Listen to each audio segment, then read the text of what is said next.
Managing Complexity in Diverse Organizations is a course where we essentially engage in an interactive learning environment where we do case studies and develop skills pertaining to issues that are often overlooked or unaddressed in the workplace. For example, some skills may include learning how to foster an inclusive or respectful environment, or developing strategies to manage potential discrimination and biases in the workplace. MCDO was fully online. It was conducted on a platform called Forum. And I think one of my favorite parts about the program was that it was an active learning approach. And so it allowed me to interact with my peers and hear their perspectives, which also shaped my understanding of the topics that we covered.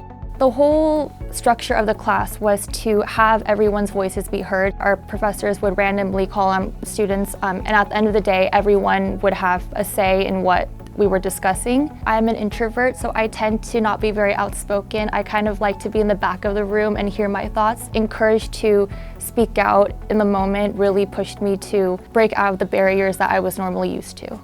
I found it interesting how my peers and I were able to relate to each other and find so many similarities despite coming from different cultural backgrounds and upbringings. And we were able to do this because in each class we were put into breakout rooms with a partner or two, where we were given tasks that were either character building or problem solving. So an example of something that happened was, I'm Korean American and my partner, she's Latinx, and we talked about the difficulties of growing up in America where our cultures aren't embraced fully, so we're not American enough or I'm not Korean enough. And through that process, we were able to become personal with each other and share connections.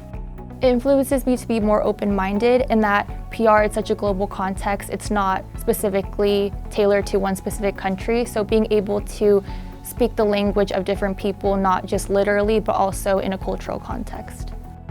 I think specifically with our generation, we're moving towards a more diverse culture.